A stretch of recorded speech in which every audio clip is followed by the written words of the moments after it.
The House will come to order. Prayer by the chaplain.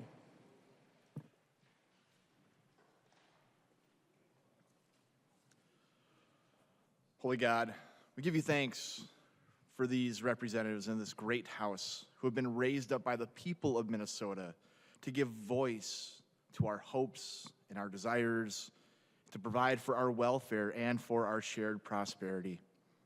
We give you thanks for the sacrifices they and their families have made in taking up this sacred trust. And we ask that you watch over them, their colleagues in the Senate, our governor, and all public servants in their coming and their going. Defend them and protect them from all harm. In this age of increasing bitterness, distrust, and malice, may they look across the aisle and see not adversaries or enemies, but co-workers and friends. Let them not fall prey to the trappings of bitter partisanship or performative politics, but rather help them to lead faithfully and honestly with wisdom, reason, and compassion as their guides. If their hearts are hard, we ask you to soften them. If their eyes and ears are closed, may you open them so that they may see and hear and attend to the needs of all who dwell in this great state. Help these representatives to work in common purpose and to legislate in ways that give rise to greater prosperity and a more hopeful future for all Minnesotans. Help them to craft legislation that supports farmers and miners, educators, healthcare workers, and all who labor day in and day out. May the work they do be a blessing to families in the heart of the cities throughout our great state. We ask this of you so that our state, this beautiful land you have entrusted to all of us, will forever remain a great star of the north, shining bright for the world to see. Amen. The chaplain for today is Pastor David Bjorklund from St. Mark's Lutheran Church in North St. Paul, Minnesota. Pledge of Allegiance. Please remain standing and recite the Pledge of Allegiance to the flag of the United States.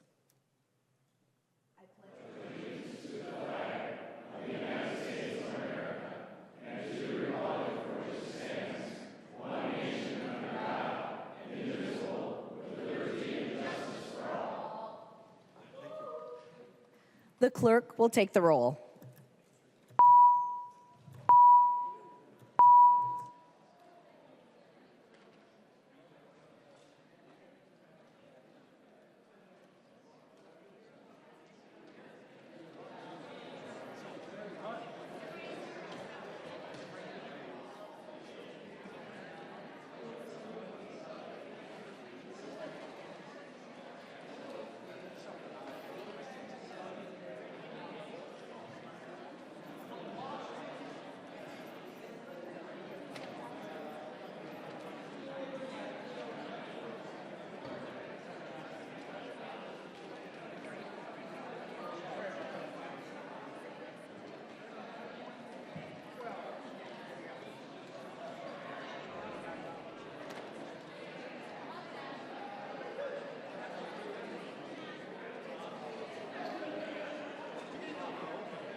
The clerk will close the roll.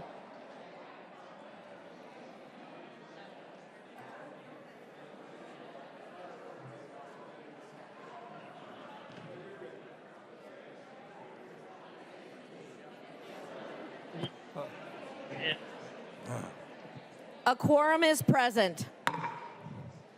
The clerk will read the journal of the preceding day. Journal of the House, 94th Session, 2026, 44th Legislative Day, St. Paul, Minnesota, Thursday, February 26, 2026. If there is no objection, further reading of the journal will be dispensed with, and the journal will be approved as corrected by the chief clerk. Hearing no objection, the journal is approved as corrected by the chief clerk.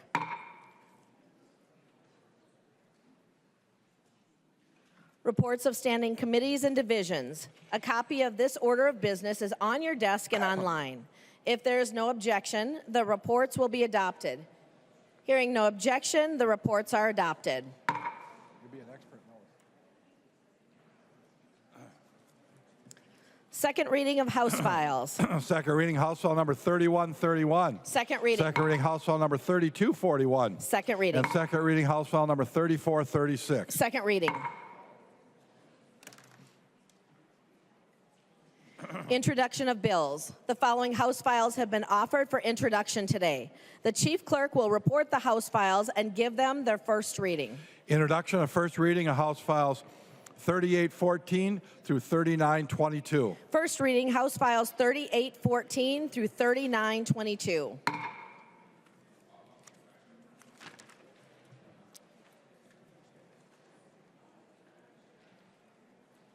Motions and resolutions. There are copies of the non-controversial motions at the House desk and online. If there is no objection, we will take action on those motions first. Hearing no objection, the motions prevail. Motions and resolutions. The chief clerk has a resolution. Wiener and others introduced House Resolution number 6, a House resolution providing for the impeachment of Timothy J. Waltz, Governor of the State of Minnesota, for corrupt conduct in office. The resolution is being referred to the Committee on Rules and Legislative Administration. House Resolution number 7, introduced by Davis and others, a House resolution providing for the impeachment of Keith Ellison, Attorney General of the State of Minnesota, for corrupt conduct in office and for crimes and misdemeanors. The resolution is being referred to the Committee on Rules and Legislative Administration.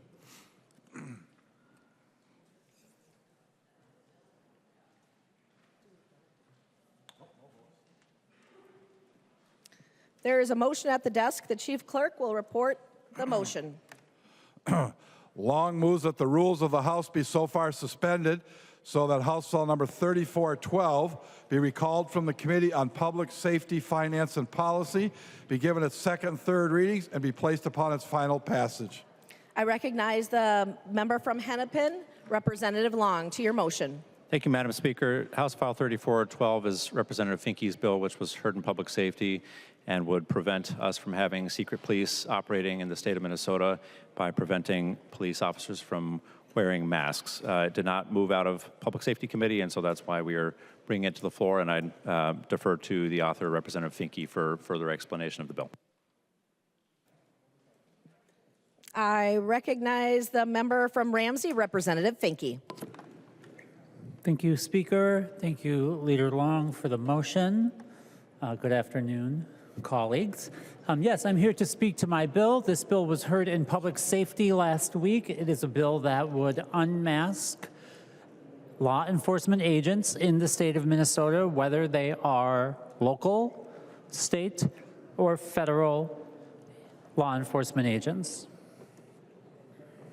And Madam Speaker, before I move on, I'd like to request a roll call. A roll call has been requested. Seeing 15 hands, there will be a roll call. Representative Finke. Thank you so much. Members, we've all lived through the historic events of the past few months in the state of Minnesota, and however one interprets those events in the state of Minnesota, I am hopeful that we can all agree that law enforcement cannot be conducted in this state on the citizens of Minnesota in the manner in which we have seen. We have seen our communities terrorized, intimidated. We have seen our communities hiding in fear, all because we have law enforcement agents, unidentifiable, wearing masks. Sorry, I got distracted by people laughing at me on the other side. Unidentifiable and shaking up our communities. That was the experience of our constituents on this side of the aisle. Our communities lived in fear and still are of men in masks in unmarked cars with no IDs, walking through the streets, harassing. Madam Speaker, I would love some attention. Members, please take your conversations to the alcoves or to the retiring room. Representative Finke. Thank you. That was the experience of our constituents. And we have heard from law enforcement, we have heard from Republicans that mistakes were made. We know viscerally that this is not the way we should be conducting law enforcement. Law enforcement is about public trust, and we have lost the public trust when we are wearing masks. So just a few points about the bill. One, things that you will hear. We do not have the authority to do this in the state of Minnesota. That is incorrect. Minnesota does have the power to regulate in its own state as long as it is regulating all governments equally.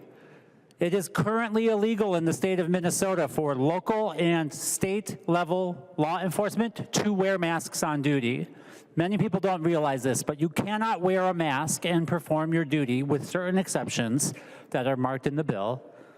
And we are simply saying federal agents have to follow this law as well. As long as all governments are equally governed, we are safe, and two, we are not interfering with essential duties. It is not an essential duty of law enforcement to wear a mask while terrorizing our communities. In fact, I would say if they didn't wear masks, they would not be. Second, law enforcement is about the public trust. Others here will talk more about that tonight.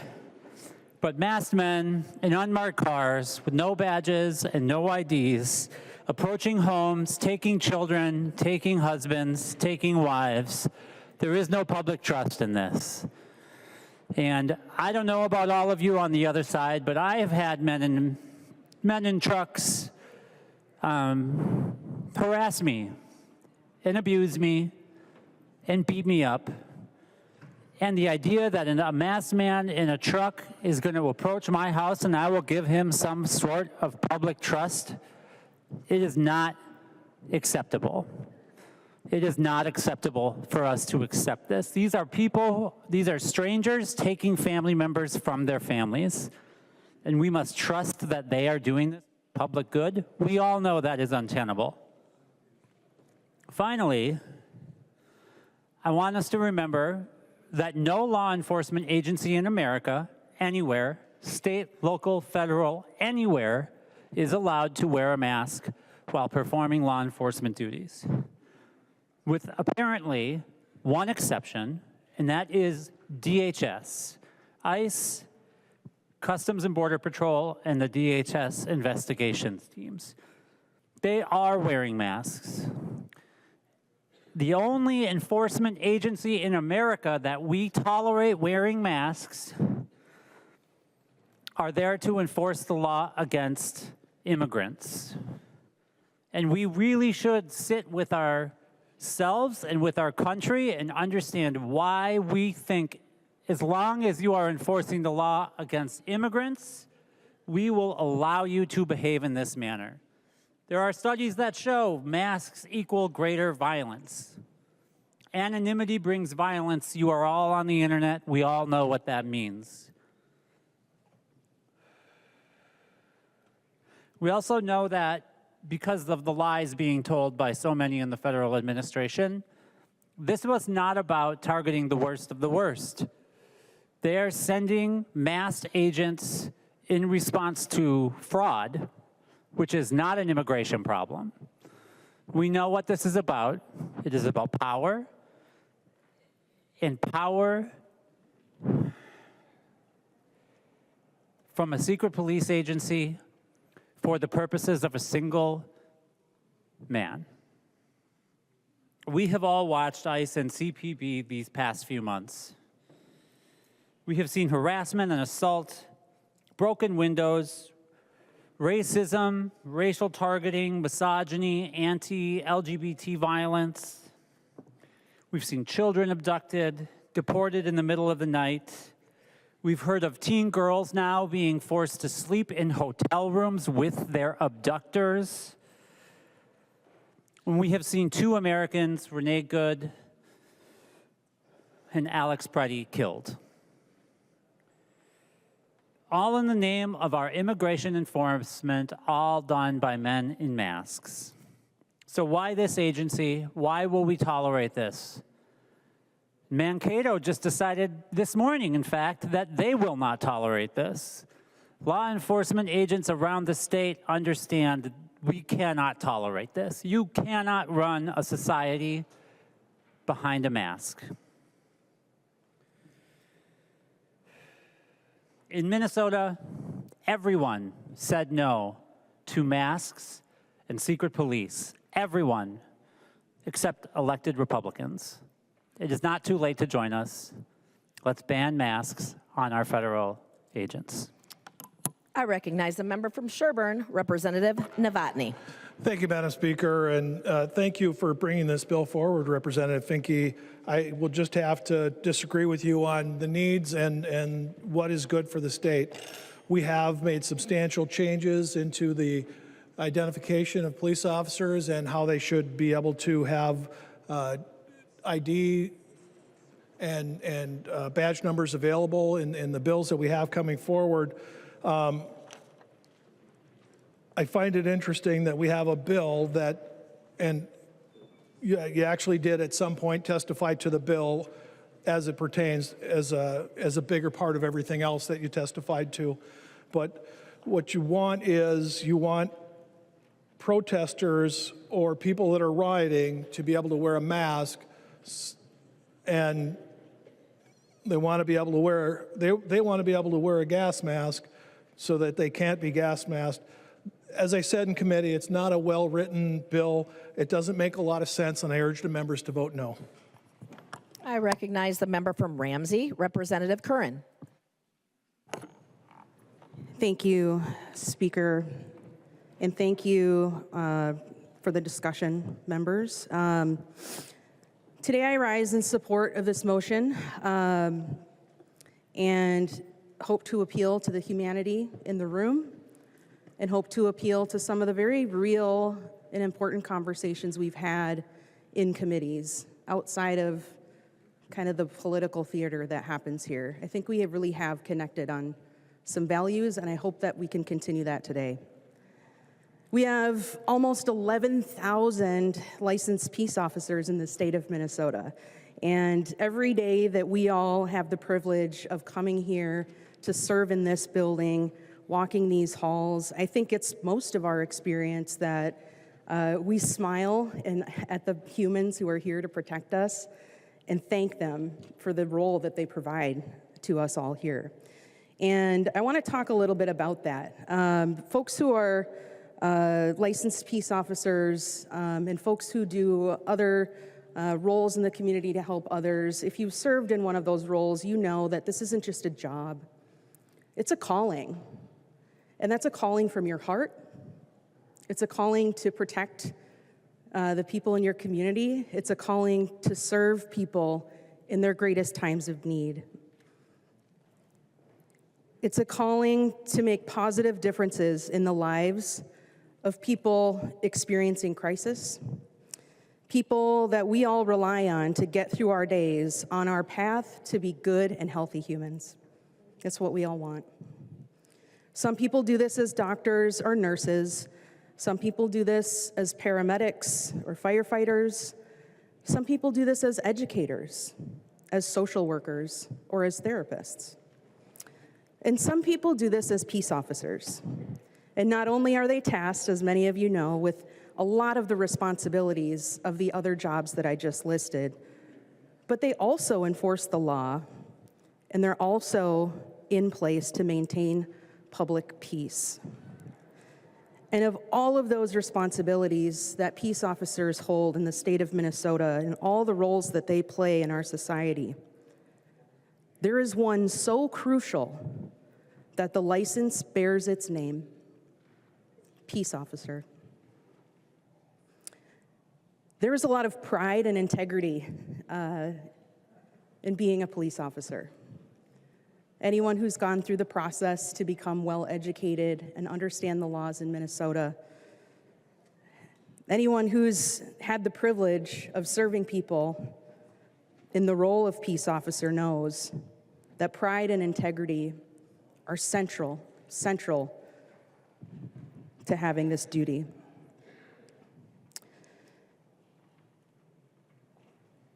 And it's about doing the right thing when no one is looking. That's integrity in general for all of us.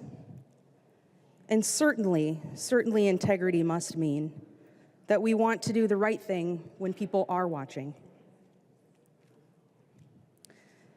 It's taken a lot for Minnesota and states across the country to rebuild trust between communities and police officers and their public safety officials.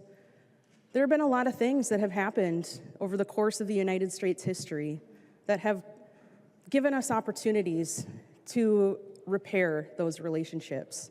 And what I can tell you from my own community and what I've seen across the state of Minnesota is that we have worked really, really hard to regain trust.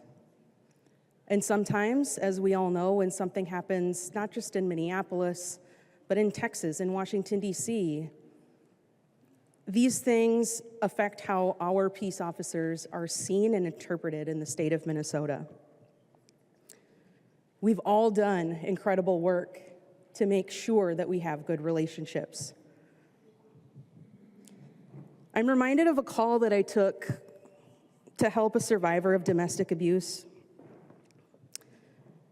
At the end of the delicate investigatory conversation, after offering community resources and follow-up steps, I asked if there was anything else that she needed.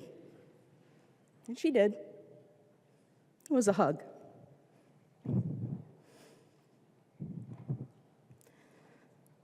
That's the last official action I took as a peace officer in the state of Minnesota. I will never forget that. But I am certain that these moments would not take place anymore if we strip the humanity from a role that often absolutely requires the most human parts of us. We have to have relationships with our community members that are positive and trusting.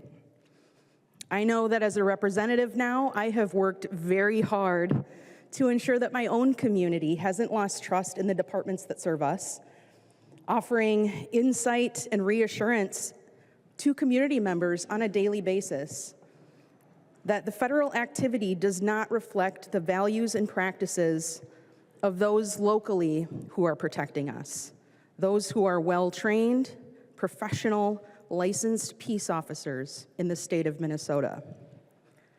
And I can tell you that this is not a messaging bill.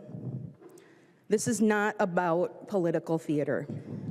This is not an attempt to force the arrest of federal agents by local and state authorities in the streets, the way it may have been painted.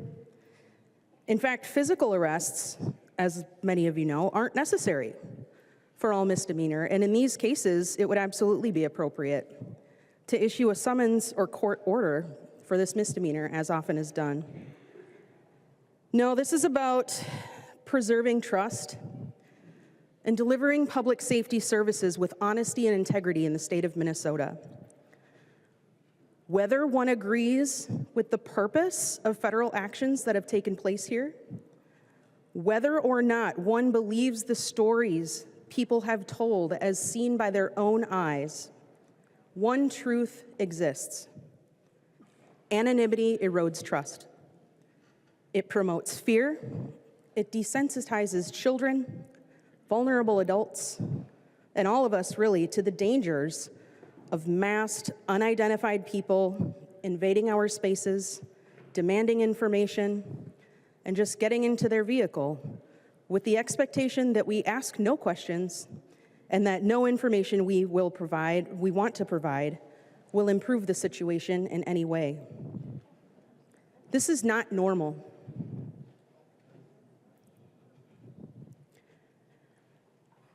I also grew up in the wake of some quite high-profile kidnappings in Minnesota. I remember when I was in elementary school, someone had to tell my parents that a person obtained information on all of us kids, so we had to be extra careful. Those are the words I understood at the time. Extra careful. Like Mr. Rogers, look for the helpers, right? Don't talk to strangers. Get an adult if you see anything out of the ordinary. If you see something, say something. I remember my sister had to tell my parents that someone called the house after that list of kids was released and just breathed into the phone. We were kids. Just kids. These things were not normal 30 to 40 years ago. And my family was so grateful that growing up we had police officers as neighbors. I was fortunate in those times to feel pretty safe when some really scary things in the world and in my community were happening. And I knew exactly where to go or who to call or who to look for if something strange or dangerous was happening. Now recently, a 12-year-old who I'm very close to in my life told me that through the bedroom window he saw a van pull up at the park near his house. He described people being forcibly taken and thrown into a van, and they sped off. He said he didn't think to tell anybody about it because he just assumed ICE was taking someone. These things are not normal. And what an awful world to grow up in believing that this is status quo. Our constituents are asking for our help. They want to know for sure they can identify and trust people who may be invading their privacy or their rights with or without cause or a warrant. If there is any message being sent by this bill, it's this. Here in Minnesota, we have worked very hard to build a public safety system that people can trust, a profession that people can be proud of. We value the importance, power, and integrity of peace officers in our communities. Anyone coming to conduct business in Minnesota should be held to the same standard that we have all worked hard to build here in our state. I ask you to please join me in supporting the motion. Thank you. I recognize a member from Hennepin, Representative Sensormira. Thank you, Madam Speaker. So one day in January, I got an Amber Alert to my phone, and it was a scary story about a young girl who had gotten taken from a bus stop. And it's interesting, I was thinking about Amber Alerts recently. Representative Norris actually brought a bill to the Transportation Committee wanting to do kind of a similar system of Amber Alerts for people who have been in hit and runs, trying to say, you know, a hit and run is also a terrible thing that everyone in a community or everyone in the state should know about. But, you know, Amber Alerts are really the only thing that we say everyone within this vicinity should know about this because it is so terrible. A kid, a beloved child from our community has been taken. Oftentimes we don't know who did it, and we need to find them. So I got this Amber Alert in January, a horrific story about a young girl that was taken from a bus stop. And at the same time, I was opening my phone, and daily, sometimes it felt hourly, was getting the same kind of messages about kids in my community. There was one day in January, I started getting messages, and just, I remember one of the words stuck out to me because it said a baby. A baby was taken. A 2-year-old was taken. Myself, Representative Gomez, some of us had the chance to meet with that mom. The mom, you know, her husband and the child were taken She thought that they were in the Whipple building. They ended up being in Texas. We were trying to use the court system to make sure that the child had basic things like formula, basic things like diapers. I don't know if there's a system at the Whipple building to make sure that there's diapers on hands. No one knows that. No one's been able to answer that question. She didn't know who took them, right? She didn't have any identification for the officers. It was a number of hours before she learned that the baby was at the Whipple building. There was the incident in Representative Cagle's community, the now famous, infamous picture of young Liam that in some ways maybe changed the course of this thing, because I think it got through to some people's humanity. That picture of the boy in the hat, which I'm sure we all know, I think for some people it was like, yeah, this is a line too far. A child, a 5-year-old, was taken from the bus stop. We didn't send out an Amber Alert. But that child was taken. That child was taken to Texas. There was then another infamous picture of him about a week later, looking sick, looking ill. And then I just heard this horrific story. Representative Finke talked about there was a young girl who was taken. She was taken, I think she was 16. She was taken to a hotel room. She was in a hotel room with 2 federal agents. I think ICE responded they were 2 female agents. Okay, that still makes me feel really uncomfortable. If I was that parent's mom, I would be horrified.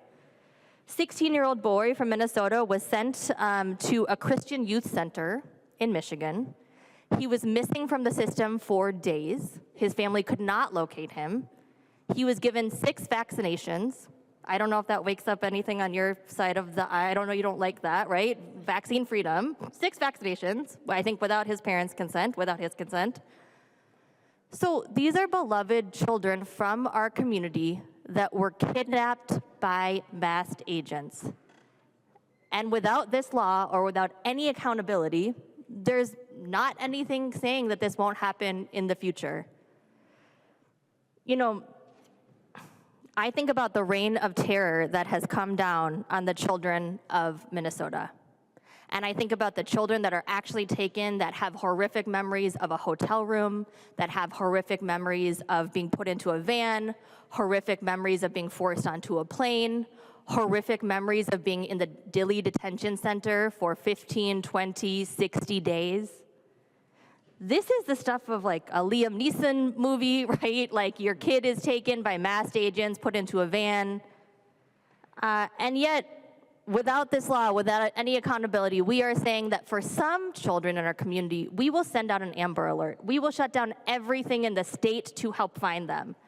And for some children, masked men coming with a van, taking them, that's just okay. And if you think that your children are immune from this kind of fear, I think you're wrong.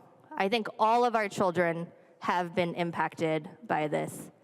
Representative Curran talked about a young child in their life. One day, just last month, I saw my kid. He's making a poster. He was making a protest poster because he had seen protests going by.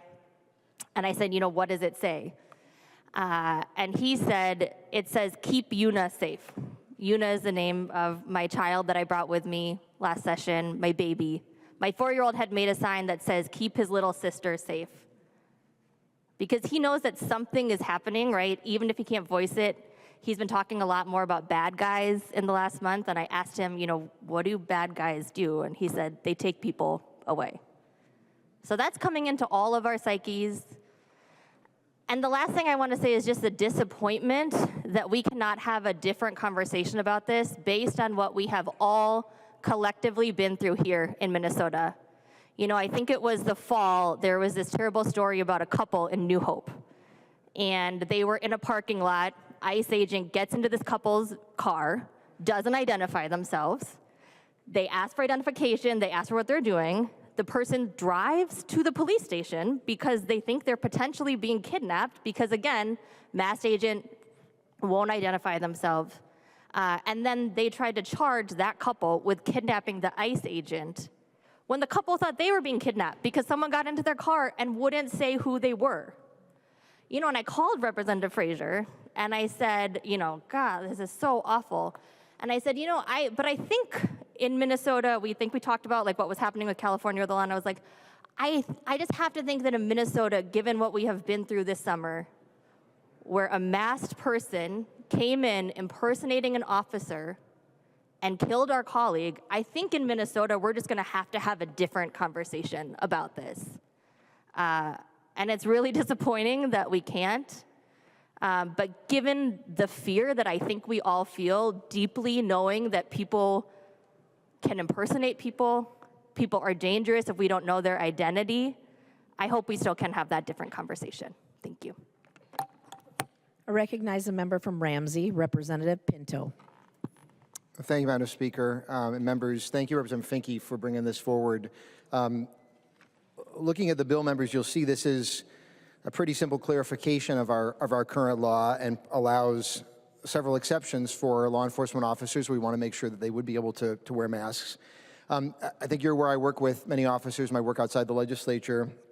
And I know how important it is that those officers be connected to the community. We're really just, they're fellow Americans, right? We're all in the same country. We're all doing the best that we can, and they're given particular responsibilities, particular rights. And it is so critical that they be connected to and part of our communities, and that they have, as been said a number of times, the trust of the public, and that there be transparency and that there be accountability. And I would hope that these would be values across the political spectrum. A reminder, we're talking about law enforcement officers operating our communities, enforcing the law such that we can tell that that's actually what's happening. That the work that they do is actually enforcing the law, and that if in fact there's a violation of the law, there's accountability for that, and that there's transparency. And when they are wearing masks and keeping their identities secret, police who are having secret identity, secret police, that is just what's happening, right? When police are, when folks who are holding themselves out as law enforcement officers are wearing masks, hiding their identities, that's secret police. And I would hope that there would be a revulsion across the political spectrum to that term. And in fact, I know through the years that there has been that revulsion. Now, this is good timing in a way. There's recently announced a Freedom Caucus in the legislature. I ask if I can, Representative Roach, I wonder if you'd be willing to yield to a question at this time. Representative Roach will yield to a question. Representative Pinto. Thank you, Mr. Speaker. So Representative Roach, secret police, can you talk about your feelings on that term in general with respect to this? Thank you, sir. I recognize the member from Dakota, Representative Roach. Thank you, Speaker. I think it's a made-up term used to create political theater. Representative Pinto. Thank you, Madam Speaker. So Representative Roach, can you expand? So does that term have you have no concerns and have had no concerns in your life and otherwise about the idea of there being possibly secret police at all? Are you asking Representative Roach to yield? And I'm indeed continue to ask you to yield, sir. Representative Roach will continue to yield. Representative Roach. Thank you, Speaker. No, I've had no fear in my life of the term that you use. No, not at all. Representative Pinto. Your mic is not working, Representative Pinto.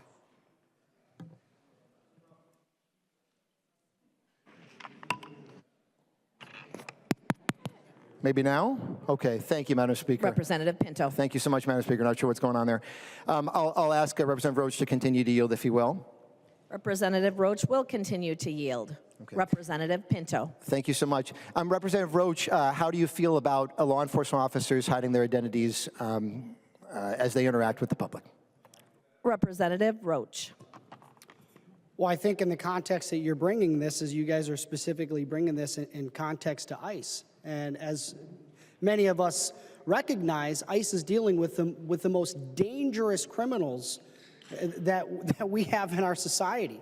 These are members of cartels that are killing people, Americans across the country, and in other parts of the world. So, yeah, in that case, I think it's important for law enforcement, ICE in this particular case, this is why you guys are bringing this up, to be protected so they're not being doxxed and their families aren't being persecuted and attacked with the political violence and the rhetoric that we have in this country.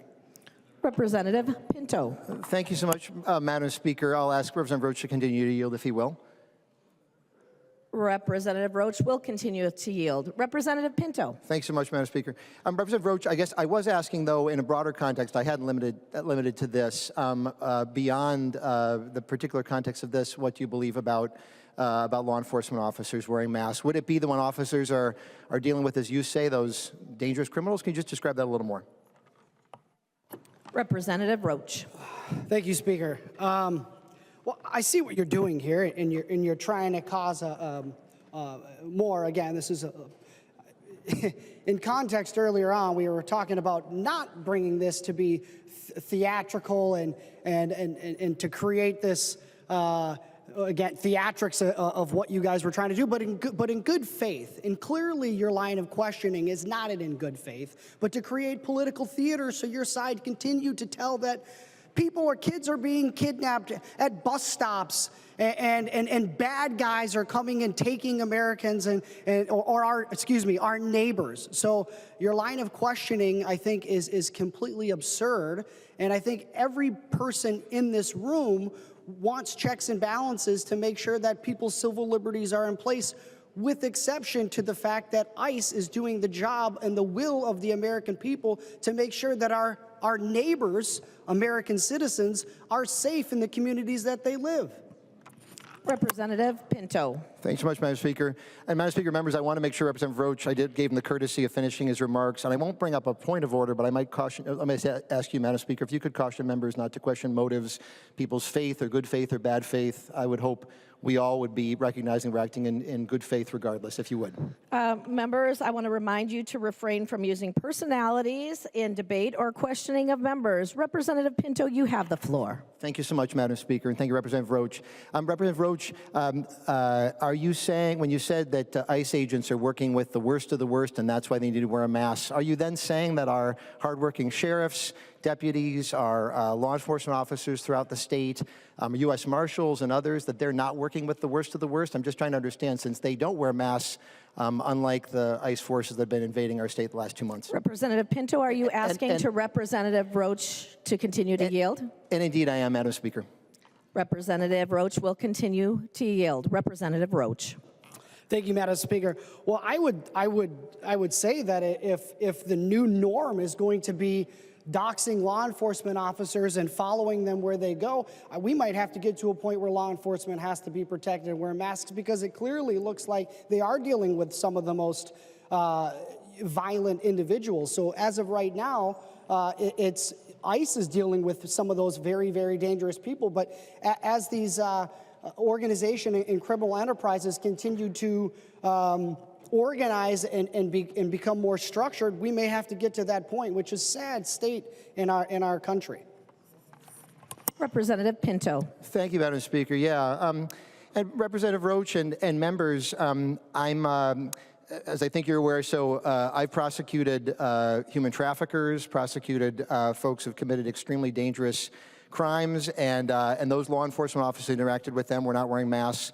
On the flip side, it's hard for me to square your description, Representative Roach, of the kind of individuals ICE agents interacting with the 5-year-old Liam that was referenced by Representative Sensimura, with the folks who are not just undocumented with perhaps criminal records, undocumented without criminal records, folks with legal status in our society, and U.S. citizens observing from a distance in many cases. Members, it's hard for me to square that thinking and that description.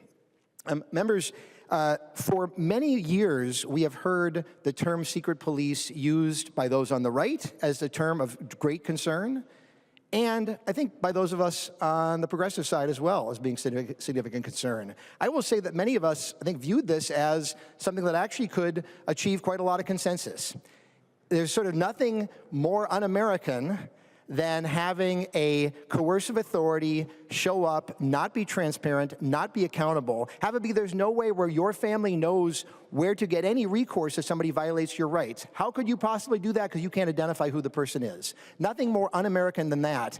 And for my colleagues who speak very often and very reverently about the Constitution, as well you should, as my colleagues do as well, what more unconstitutional could there be than police that are secret police, and that's exactly what this bill is going for.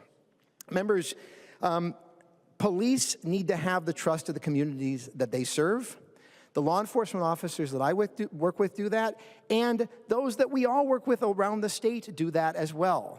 When there's an authority that is coming in that is blocking its identity in the way that the ICE agents have, we know that that is un-American, that is unacceptable. Members, this is a clear clarification of our statutes. Thank you, Representative Finke, for advancing it. And if now is not the time to advance this, I don't understand when it possibly could be when we've experienced what we have in the state the last couple months. Unlike what Representative Roach said, I haven't heard this from any other officers around the state saying, oh, we think that we need this. And in fact, if you look at the exceptions of Representative Finke's bill, if it was needed, the exceptions are right in the bill. Instead, by voting this down, as happened in committee, and I certainly hope does not happen here, what we're doing is we are giving license to say, come on into our communities and do so in secrecy. And God forbid when that happens to someone who is voting against this, we need to stand together as Americans against violations of our rights. Vote in favor of 3412. Thank you, Madam Speaker. I recognize the member from Hennepin, Representative Joachim. Thank you, Madam Chair. And actually, could I ask Representative Finke to yield? Representative Finke will yield. Representative Joachim. Yeah, so it's been a while since I've been a committee administrator in Judiciary and Public Safety in the other body. So I'm reading this and I'm kind of confused by some of the objections on the other side. Representative Finke, and in Section A, could you explain, it looks like there's some exemptions, and I heard gas masks question. Could you explain the exemption on that, please? Representative Finke. Thank you, Madam Speaker. Thank you, Representative. Yes, we do have an exception for wearing a gas mask in the line of duty. If you need to wear a gas mask, I actually think it's worth noting, because Chair Novotny brought this up in committee as well, that we actually are adding that to the bill. It was not in the bill before, and we wanted to make sure you can see that the additional text puts an exemption for gas masks for multiple reasons into the bill. So I'm not sure exactly about that, that one either. Thank you. Representative Joachim. Thank you, Madam Speaker. Will Representative Finke continue to yield? Representative Finke will continue to yield. Representative Joachim. Thank you. And then I got confused too, because under B, Section 1 offers some exemption, especially around if the officer's identity is necessary to preserve the integrity of the investigation or the officer's safety. And then also the exemptions for tactical response teamwork. Could you please maybe clarify for that for me again? Representative Finke. Thank you, Madam Speaker. Representative Joachim. This is a very short bill. It is doing something very clear, and it is written actually over months of work. Again, I didn't want to have to come back to this from committee, but this came up in committee too. I've actually been working with nonpartisan on this bill since last summer. This is not a slapdash bill. I do believe, as you heard from my colleagues, that the exceptions in this bill are necessary, but the obvious intent of the bill comes from the horrors that we have seen in the state of Minnesota. Clear horrors behind masks. Clear horrors of impersonating an officer. I am almost sure, and in the future we will find this out, that people in the state of Minnesota put on masks, pretended to be officers of the federal government, and tormented their neighbors. We will find out in the future, but we should make sure this very short bill is asking to make sure that nothing like what we have seen happens again. Thank you, Representative Joachim. Representative Joachim. Thank you, Madam Speaker. I just want to thank Representative Finke for the clarification. I don't sit on public safety, so didn't have the opportunity to go back and look at the tape, but it seems like you have covered all the bases. Thank you. I recognize the member from Ramsey, Representative Perez Vega. Thank you, Madam Speaker. Will Representative Erica Schwartz yield for a question? She will not yield. Representative Perez Vega. Fair enough.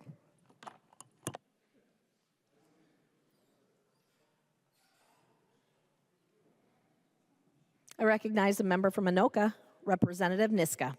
Thank you, Madam Speaker and members. We don't need to belabor the political theater. We all know that nothing of any legal effect is going to happen from this.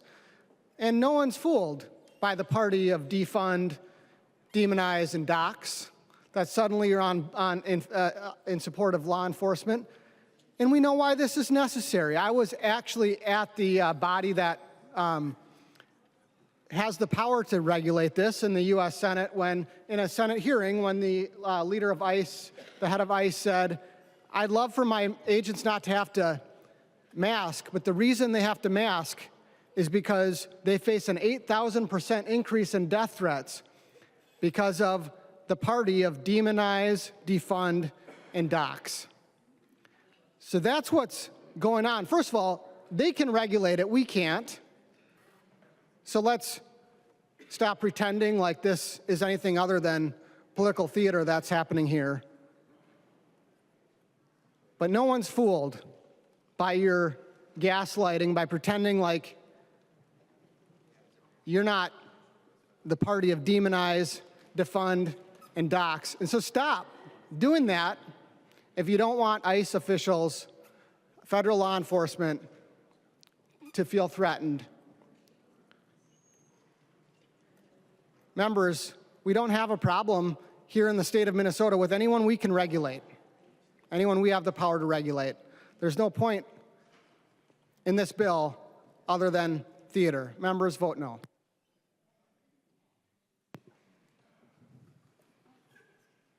I recognize the member from Hennepin, Representative Long.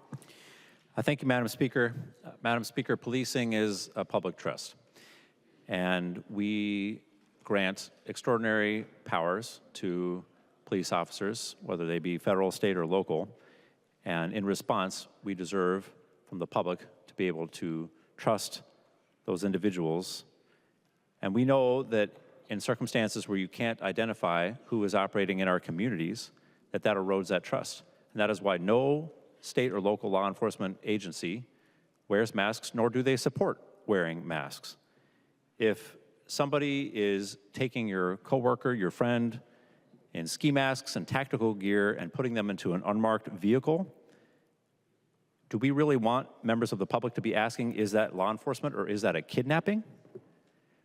When people are taking your family members or your friends, do we really want members of the public to not know who to call, where to look, how to find their friends or loved ones?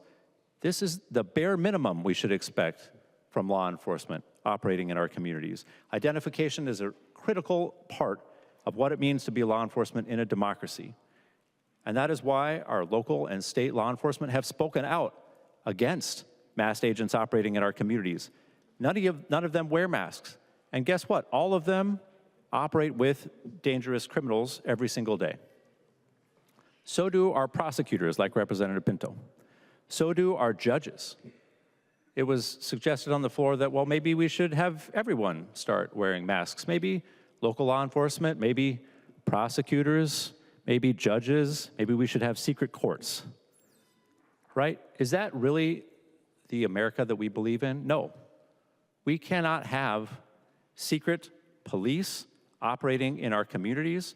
And guess what? It makes local law enforcement's job harder, because in my city and many other cities, members of the public were calling the local police saying, I think somebody was kidnapped in my block. I don't know. How do they know? When there's an unmarked vehicle, when there are unmarked law enforcement, they don't know if it's kidnapping, they don't know if it's law enforcement.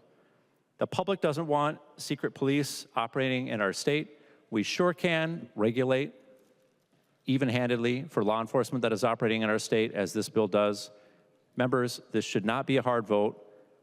If you are conservative, you should not want secret police. If you are progressive, you should not want secret police. Please vote for Representative Finke's. The clerk will take the roll.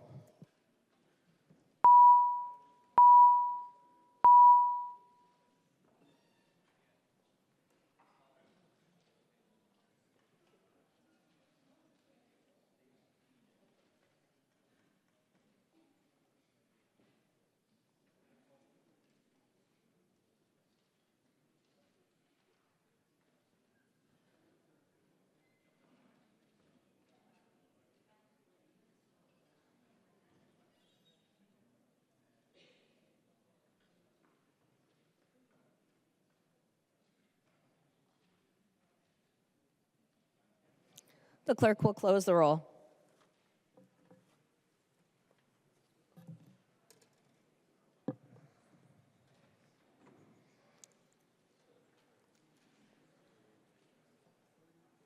There being 66 ayes and 64 nays, the motion does not pass. Announcements. I recognize the member from Hennepin, Representative Long. Thank you, Madam Speaker. I have good news to share. On Friday, our own Representative Katie Jones and Peter Schmidt welcomed Hans Paul Schmidt, or Hansi, into the world at 8 pounds 1 ounce and 21.5 inches. So wanted to share our congratulations to Representative Jones and her family.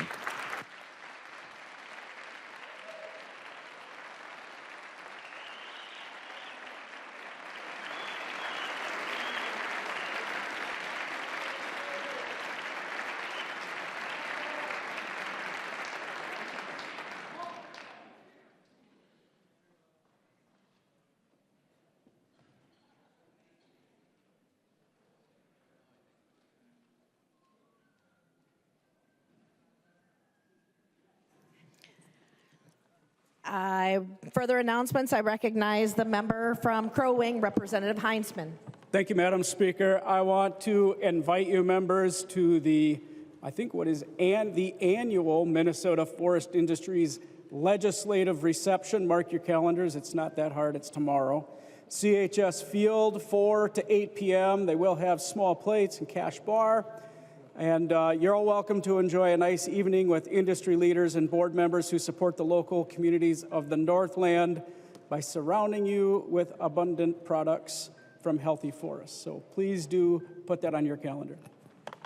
I recognize the member from Ramsey, Representative Perez Vega. Thank you, Madam Speaker. I just want to remind all the members of this chamber and all of our House staff that we are going to be celebrating Iftar at 6 p.m., breaking fast at the Armory tonight. So please join me and fellow members of this chamber as we celebrate the great Muslim community of the state of Minnesota. Thank you. Further announcements? I recognize the member from Anoka, Representative Niska. Thank you, Madam Speaker. I move that when the House adjourns today, it adjourns until 3:30 p.m. Thursday, March 5th, 2026. Representative Niska moves that when the House adjourns today, it adjourns until 3:30 p.m. Thursday, March 5th, 2026. All those in favor say aye. Those opposed, nay. The motion prevails. Representative Niska. I move that the House do now adjourn. Representative Niska moves that the House do now adjourn. All those in favor say aye. Those opposed, nay. The motion prevails. The House stands adjourned until 3:30 p.m. Thursday, March 5th, 2026.